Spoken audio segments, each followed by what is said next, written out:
At exactly 9 a.m., I stepped out of the black car and into the early autumn chill of my childhood town.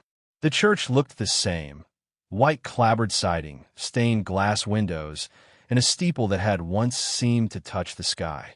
I hadn't walked through those doors in 6 years. Not since the day everything I believed in collapsed. My name is Madeline Carter, and today I'm here for my mother's funeral. But grief isn't the only reason my heart is thudding in my chest like a warning bell. Today is also the first time I'll see Vanessa, my younger sister, and Blake Whitmore, the man I was supposed to marry. They betrayed me. 6 years ago, just 3 weeks before our wedding, I caught them in a moment that would forever be seared into my memory. Vanessa, in my fiancé's arms, her lipstick on his collar, her hand tangled in his hair, and his voice murmuring things I once thought were reserved for me. It wasn't just cheating, it was annihilation. From two people I love the most. If you love true stories with drama and revenge, don't forget to subscribe and hit the bell. Now let's get into it. I disappeared after that. Changed cities. Changed numbers. Changed everything. And now here I am, back in this town, back in this moment, dressed in black, heels clicking on the concrete path like a countdown. But I'm not the same woman who fled with mascara tears and a suitcase of broken dreams. I'm stronger, sharper, rebuilt, and I'm not alone. As I reached the church steps, Grant Morgan extended a hand to help me up. Grant, my partner in life, in business, and in healing. A self-made CEO whose name could shut down any conversation. He was everything Blake pretended to be and more. We met through work during my climb back to the top, and somewhere along the way, he saw the ruins in me and chose to build something beautiful with them. He looked at me now, his hand warm, his eyes scanning my face. "You okay?" he asked quietly. I nodded. "Let's get this over with." The church was already filled when we entered. Familiar faces turned, some with recognition, others with shock. I felt their stares like needles in my back. But I held my head high, and then I saw her. Vanessa. She was standing near the front pew, beside Blake. She wore a sleek black dress, diamonds sparkling at her ears and throat, lips curved into that same smug smile I used to see when we were kids, and she snatched things from me. A doll, a dress, my parents' attention. Only this time, she had stolen the man I planned to marry. But the moment her eyes landed on me, more precisely on the man holding my hand, her smile froze. Her face went pale, almost as if someone had pulled a plug and drained the color from her. Blake turned too. His expression didn't register recognition at first, but when he saw Grant, his jaw tightened. And when he realized I was the woman beside him, Blake's eyes widened in disbelief. Vanessa tried to recover. She tilted her chin up, as if daring me to flinch. But I didn't. I simply gave her a small, polite smile, one that didn't quite reach my eyes, and walked past them to take my seat. The eulogy hadn't even started, and I had already won the first silent battle. The funeral proceeded with the expected weight of sadness. The pastor spoke of Eleanor Carter, my mother, as the glue of the community. He was right. She was fierce, kind, and endlessly forgiving to a fault. Even after I disappeared, she tried to reach out, left messages, letters.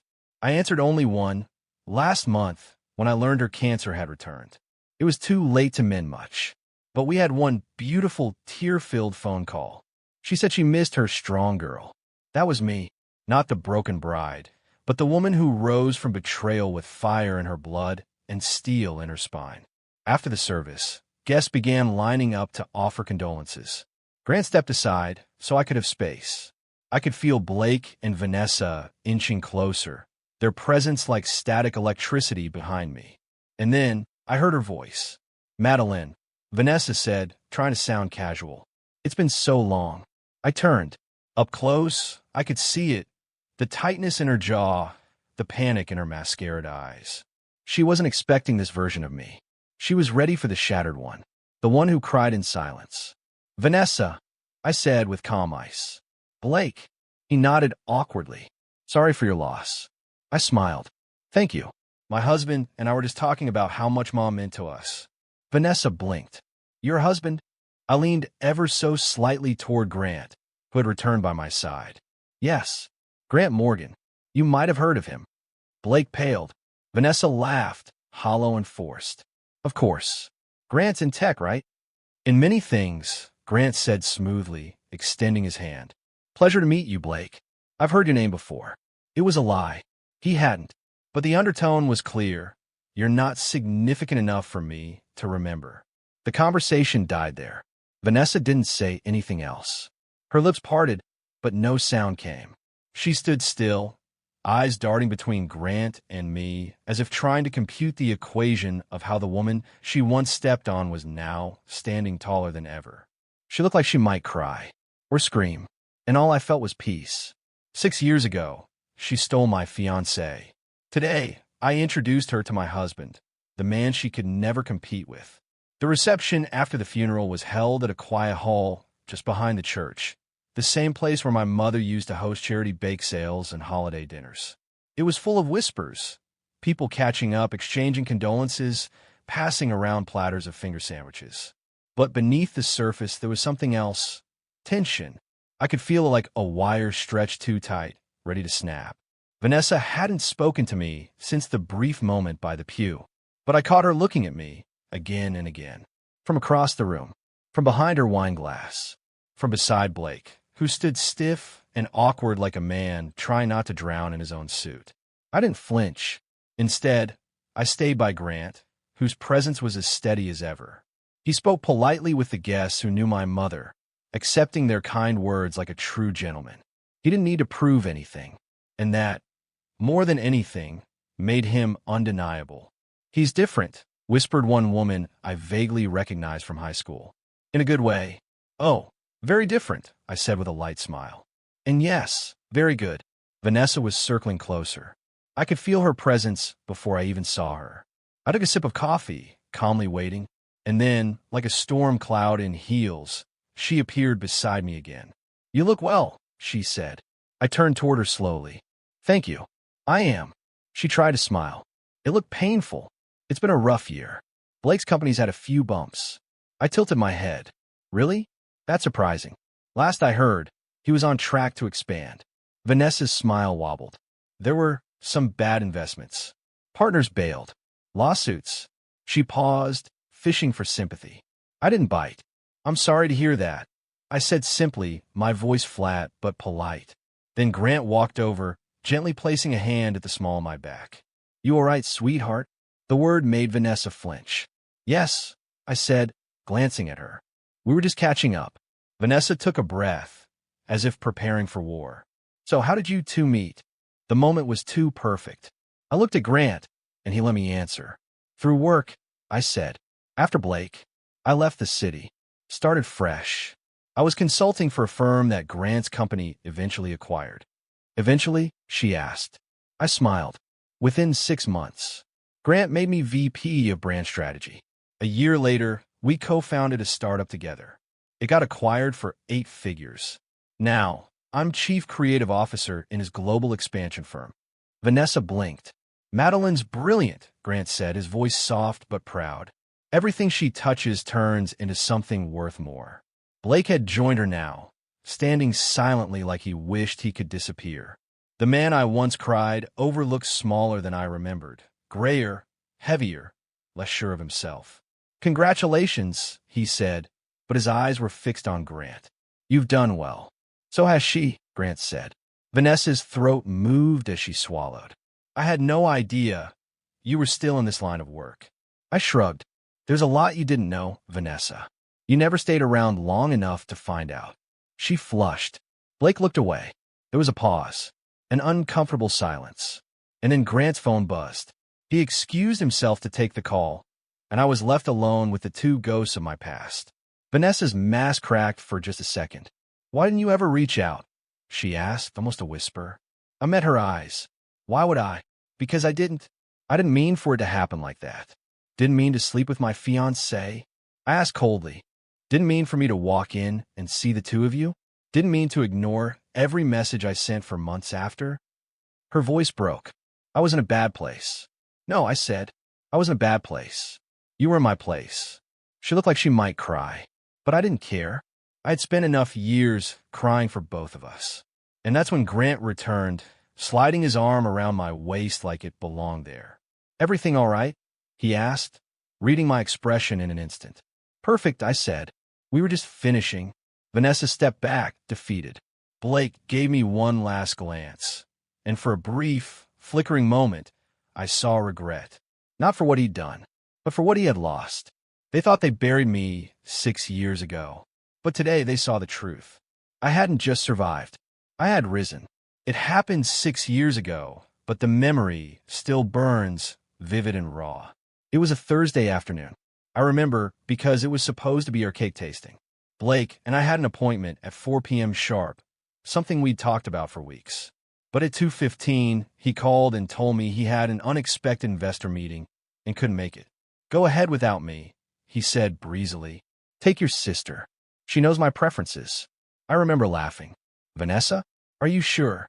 "She's family," he said, "and you know she's got good taste." I should have known then, but I didn't. I thought he trusted her. I thought we were still solid. Instead, I drove over to his place. My car was already packed with boxes of centerpieces I wanted to show him. I figured I'd surprise him, drop by, drop off the samples, maybe steal a few minutes of alone time. But what I walked into wasn't love. It was betrayal. The moment I opened the apartment door, his door, our door, I knew something was wrong. The lights were dim, music playing softly in the background. And then I heard laughter. Hers. Vanessa. I froze at the hallway, heart pounding. And then I saw them. Blake was leaning against the desk in his study, shirt sleeves rolled up, his tie loose. Vanessa stood between his legs, her arms wrapped around his neck. Their lips locked in a slow, intimate kiss. Her blouse was unbuttoned. His hand, God help me, was beneath the fabric of her skirt. I couldn't move. My feet were lead, my mouth dry, and my heart felt like it had just been torn from my chest. I watched for what felt like hours, but it was only seconds. Seconds long enough for me to memorize every detail. The glint of her earring, the way his fingers pressed in her hip, the satisfied smirk that curled on her lips mid-kiss. And they didn't see me. Not even when I dropped the box of floral centerpieces. It hit the floor with a loud, crashing thud. Only then did they pull apart. Vanessa's eyes widened. Her mouth dropped open. Blake turned and paled. "Madeline," he said, as if it were just another Tuesday. I didn't scream. I didn't cry. I didn't throw anything. I walked out of the apartment, out of the relationship, out of the entire damn town. I blocked their numbers, canceled the wedding, packed 2 suitcases, and left. I didn't talk about that day for years. Not until I met Grant. It was at a tech networking event in Seattle. He was the keynote speaker. I was a last-minute fill-in for a branding panel. We were introduced by a mutual colleague over cocktails. I was still raw, still rebuilding. But Grant, he saw through it. Through the polished exterior I wore like armor. He saw the cracks and didn't flinch. We didn't fall in love overnight. It started with conversations, with respect, with trust. Then came late-night strategy sessions, shared coffees, disagreements that turned into productive growth. Eventually, I found myself smiling again, laughing, believing. Grant didn't just heal me. He reminded me I wasn't broken. And now, 6 years later, he was my husband. Not by accident, not by revenge, but by choice. Back at the funeral reception, I watched Blake from across the room. He looked tired, a shell of the man I once imagined a future with. His suit didn't quite fit right anymore. His hair had thinned. His eyes were distant, unfocused. A man still playing a part in a story that no longer belonged to him. Vanessa clung to him, but there was no affection, just desperation. She whispered in his ear. He didn't respond. She laughed too loudly at something no one else found funny. Her diamond rings sparkled on her finger, but there was nothing behind her eyes. And suddenly I realized something I hadn't until now. They hadn't won. They hadn't built a life out of love. They had built a prison out of guilt. I had escaped. They had stayed. And no matter how hard they tried to pretend, they were haunted by the day I walked away. Haunted by what they saw in me now. Success. Peace. Freedom. Vanessa once whispered in high school that I'd never be more than a small-town pretty face. By the time the sun dipped behind the pines outside the reception hall, the crowd had thinned. People were leaving, hugging, offering last goodbyes. My mother's absence had settled like dust in the air, subtle, but everywhere. Yet the atmosphere wasn't only heavy with grief, it was electric with unsaid things. Vanessa hadn't stopped watching me since the moment we arrived. At first, it was subtle glances. Then came the lingering stares, the way she'd lean just a little too far into conversations near mine, her laughter an octave too high. Desperation began bleeding through the flawless makeup and designer black dress. The mask was slipping, and then came the moment it cracked completely. I was standing near the coffee table with Grant when a woman I vaguely recognized, Bethany something, walked up to me. I hadn't spoken to her in years, but she was clearly up to date on everything. "I just have to say, Madeline, I always knew you'd bounce back," she said with a smile too tight to be kind. "Though I didn't expect you to land him." Grant smiled graciously. I leaned in, amused. "Neither did I. Life's full of surprises." Bethany glanced over her shoulder and whispered, "They say Blake's company is about to file Chapter 11, that he lost a major investor last week, and Vanessa's real estate gig dried up last fall. But she's still pretending like she's on the Forbes list." I didn't respond. I didn't have to. Just then, Vanessa approached, her timing as sharp as ever. "Madeline," she said, voice laced with sugar and something darker. "Can I speak to you alone?" Grant gave me a glance, protective but calm.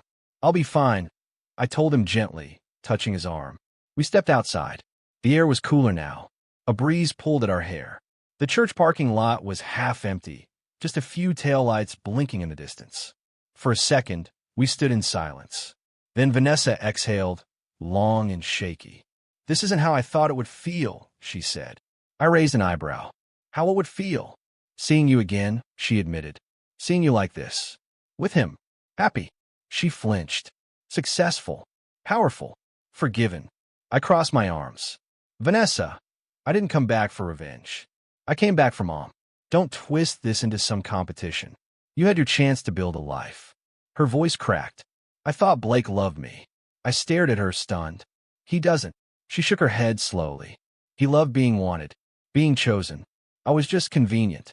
There it was. The truth, the kind that makes you hate yourself for still caring even a little. But I said nothing. "He resents me," she continued, "for taking him from you. He's never said it out loud, but I see it. Every time he looks at me. That's not my problem," I said softly but firmly. "You made your choice. You didn't just steal my fiancé. You destroyed my trust, my faith, my home. And I rebuilt all of it without you." Tears welled in her eyes. "I thought if I married him, I'd finally be first. For once." I laughed, bitter. "First in what? Misery? Debt? Delusion?" Her lower lip trembled. "I just wanted a life like yours." I stepped forward. "Then you should have lived your own." She looked at me like a wounded child, but I didn't feel sorry for her anymore. I wasn't 17, watching my younger sister lie and manipulate to get her way. I wasn't 28, crying on the floor of my apartment after canceling a wedding. I wasn't a woman abandoned. I was a woman reborn. And right now, I was looking at someone who had everything they ever wanted and still ended up empty. "You're not angry?" she whispered. I admitted. "But forgiveness isn't for you, Vanessa. It's for me. And I'm done carrying what you broke." She turned away, wiping her face quickly, hiding from the world again. But there was no hiding from the truth now. She wanted to win. She wanted to replace me. But she had no idea what it took to be me. Back inside, Grant met me at the door. His hand found mine instinctively. "Everything okay?" he asked, eyes searching mine. I nodded. "Better than okay." Because while Vanessa was still pretending, still performing, I had nothing left to prove. I had already lived the revenge she thought she'd never face, by becoming someone she never could. The house was quiet now. The guests were gone. The condolences had faded. The only thing left was the silence, a deep, aching stillness that wrapped around the walls of my childhood home like a memory. I stood alone in my mother's bedroom, fingers trailing across the edge of her dresser. Her perfume still lingered in the air, soft and floral, just like her. It struck me, then, that she would have wanted peace between her daughters. But some scars don't fade. They simply close over. There was a letter on the nightstand. Handwritten. Addressed to me. I opened it slowly. "My Maddie, I know you carry strength like a sword now, but don't forget softness is still a shield. I never blamed you for disappearing. I knew your heart had been shattered, and I'm sorry I didn't do more to protect it. But I'm proud of who you've become. You've built yourself anew. That's the bravest thing a woman can do. Love, Mom. Asterisk. Tears came, not from grief, but from gratitude. I folded the letter gently and held it to my chest. For all the pain Vanessa had caused me, for all the betrayal, there had still been one constant in my life. My mother believed in me, even when I didn't believe in myself. The next morning, Grant and I prepared to leave town. He loaded our bags into the car, while I said my last quiet goodbye in the garden where Mom used to plant roses. That's when I saw Vanessa sitting on the porch steps. She looked small, barefoot, robe hanging loose, hair messy. Nothing like the woman from yesterday's funeral. No makeup, no jewelry, just the raw, stripped version of herself. I didn't sleep, she said. I figured. She looked up. I don't know who I am anymore. I hesitated. You could start figuring it out without Blake. She nodded. We're done. He left this morning. Said he needed to reset. I think I already knew it was coming. I made this bed. You did, I said gently. She didn't flinch. I just wish I'd listened back then. When you tried to talk to me before the wedding. When you warned me he was drifting. I wasn't warning you, I said. I was begging you. She lowered her head, shame creeping in like a slow shadow. And you know what hurts the most? She whispered. You still have something I don't. Peace. Love. Real love. I looked toward the car where Grant stood, waiting patiently, leaning against the hood, reading something on his phone. Yes, I said, and not because I stole it. Because I earned it. Vanessa looked at me one last time. Do you hate me? No, I answered truthfully. But I don't trust you. And I don't need you. Her eyes filled. She gave a slight nod. It was perhaps the first real gesture of humility I'd ever seen from her. And just like that, we said goodbye. Not with a hug, not with forgiveness, but with understanding. I walked to the car, slid into the passenger seat. Grant started the engine. As we pulled away, I didn't look back. That chapter of my life was over. Not in bitterness, but in power. Vanessa would have to live with her choices. Blake would fade into the background of my story. And me? I had found love that wasn't built on betrayal. I had carved success out of pain. I had rebuilt my life, not to prove a point, but to find peace. And at our mother's funeral, when Vanessa saw who I had become, she froze. Because in that moment, she realized she didn't just lose Blake. She lost me. Forever.